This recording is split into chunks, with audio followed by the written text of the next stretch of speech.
비하인드 플러스 박민규 기자가 나와 있습니다. 첫 번째 키워드 뭐죠? 네, 남탓. 결론은 남탓입니다.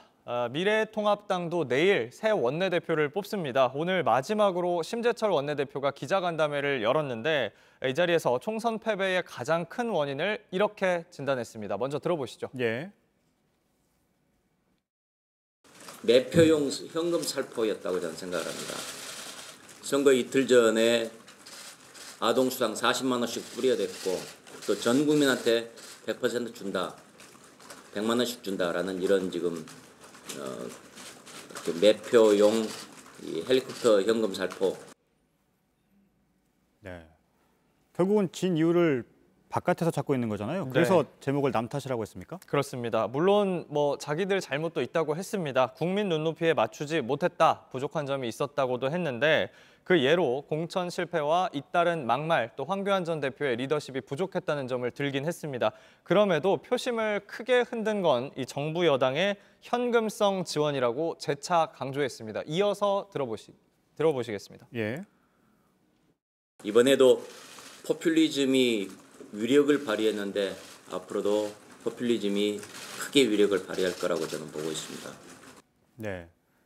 그런데 이게 개인적인 생각이지 공식적인 분석은 아니죠? 맞습니다. 그래서 이 심 의원 후임으로 원내대표에 도전하는 주호영, 권영세 후보만 해도 생각이 다릅니다. 민심의 거대한 흐름을 무시해서 또 국민의 생각과 다른 길을 고집했기 때문에 졌다고 얘기를 했었죠. 그런데 사실 이 통합당에서는 공식적인 패인 분석이랄 게 아직까지도 없습니다. 총선 3주 지난 어제서야 야권에서 처음으로 이 총선 평가 세미나가 열렸는데 이게 통합당이 아니라 앞서 탈당한 무소속 윤상현 의원이 주최했던 겁니다. 이 자리에선 이미 국민 심판을 받아 야당이 됐는데 또 심판받은 거다, 근본적으로 바뀌어야 한다, 이런 지적이 나왔습니다. 하지만 정작 이 자리에 통합당 의원은 없었습니다. 네. 두 번째 키워드 뭐죠? 네, 한솥밥 먹어봐서 아는데, 이렇게 정했습니다. 안철수 국민의당 대표가 야권 연대를 시사하는 발언을 했는데 이걸 두고 여러 말이 나오고 있습니다. 우선 안 대표 발언부터 들어보겠습니다. 예. 국회에서 정책을 관철을 시키기 위해서는 거기에 동의하는 어떤 당과도 손잡아야 되는 것이 국회에서의 작동 원리 아닙니까? 네, 이 말뜻만 놓고 표면적으로 보면 여야 안 따지고 사안별로 의견이 같으면 손잡을 수 있다는 것 같습니다. 그런데 원래 이 통합당과의 연대, 합당은 절대 없다는 게 안 대표 입장이었거든요. 이 입장을 지금 유연하게 대처하겠다, 이런 식으로 바꾼 셈이 됐습니다. 한솥밥 얘기는 어디에서 나온 겁니까? 네, 안 대표와 갈라섰던 민생당에서 나온 얘기입니다. 안철수식 정치 언어다, 또 들려온다 라면서 공격을 했는데요. 보시면 일구이연한 적 없다고 하지만 한솥밥 먹어본 이들로서는 실수하지 않을 수가 없다고 했습니다. 통합당의 위성정당인 한국당과 통합을 결정해도 그다지 이상한 일은 아니라고도 했습니다. 2년 전에 바른미래당 창당 때를 언급하면서 안 대표에게 날을 세운 겁니다. 예. 실제로 통합할 가능성이 있습니까? 지금 한국당 19석이고요. 국민의당 차지한 의석이 3석입니다. 두 당을 합치면 20석이 넘으니까 따로 원내 교섭단체 만들 수 있지 않겠느냐는 얘기가 나왔는데 일단 이 아이디어에 대해서는 안 대표 쪽이 선을 긋고 있습니다. 반면 이 위성정당이 아니라 본가인 통합당에는요, 안 대표가 공개석상에서 합동으로 총선평가회 열자, 이렇게 제안한 바가 있습니다.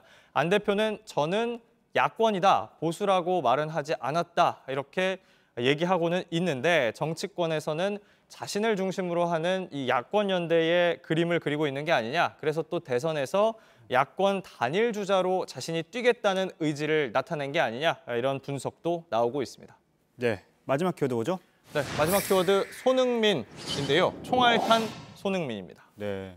어제는 야구를 취재하더니 오늘은 축구를 취재했네요. 네, 해외 축구 얘기인데요. 잉글랜드 프로축구 토트넘의 이 손흥민 선수, 지금은 국내에 있습니다. 기초 군사 훈련을 받고 있는데 내일 이 3주에 걸친 훈련 과정을 마칩니다. 언론을 통해서 사진이 몇 장 공개됐습니다. 지금 보시는 게 손흥민 선수 모습인데 얼굴을 가려서 눈 부분만 보이기는 합니다. 이 사격 훈련을 마치고 동료들과 사격장에서 훈련소로 돌아가는 중에 찍힌 모습이라고 합니다. 영국의 언론들은요, 이 사진 다루면서 이렇게도 썼습니다. 이미 프리미어리그 골망의 낮은 코너로 슛을 쏘는데 능숙한 손흥민이 실제 총을 쏘는 걸 배우고 있다는 겁니다. 예. 훈련을 잘 받고 있습니까? 네, 내일이 마지막인데 잘 받았다고 합니다. 해병대에 직접 확인을 해봤는데요. 나이가 가장 많은, 우리 나이로 지금 29인데 가장 나이 많은 훈련병이지만 열애 없이 전 훈련 과정에 잘 참여했다. 그리고 특히 각계 전투 훈련에서는 분대장을 맡았다라고 했습니다. 이 공개된 사진 중에서요, 눈길을 끌었던 게 원래 이 훈련병 번호가 지금 가슴에 달려 있는 번호 139번인데 136번이 적힌 방탄모를 쓰고 있는 점입니다. 옷이랑 모자랑 지금 번호가 다른데요. 실수로 옆에 있던 훈련병 방탄모를 쓴 거라고 군에서는 설명을 했습니다. 예. 해병대는 직접 전화를 했습니까? 그렇습니다. 예, 그렇군요. 분대장을 맡았다는 거를 새롭게 취재한 내용입니까? 그렇습니다. 단독으로 취재를 한 내용입니다. 굳이 방탄모를 실수로 썼다는 것까지 이렇게 전해주네요. 예. 이 방탄모를 쓴 데 대해서 군에서 어떤 조치를 했는지도 확인을 했는데 일단 혼나거나 별도로 조치를 받지는 않았던 것 같습니다. 예. 혹시 이 방탄모 원래 주인 136번 훈련병이 손흥민 선수 걸 먼저 잘못 써서 손 선수가 어쩔 수 없이 남은 모자를 쓰는 그렇게 벌어진 일일 수도 있습니다.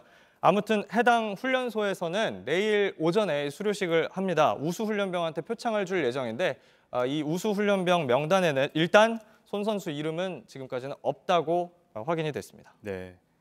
때로는 너무 취재했다는 생각이 좀 들기도 합니다. 예. 잘 들었습니다. 박민규 기자였습니다.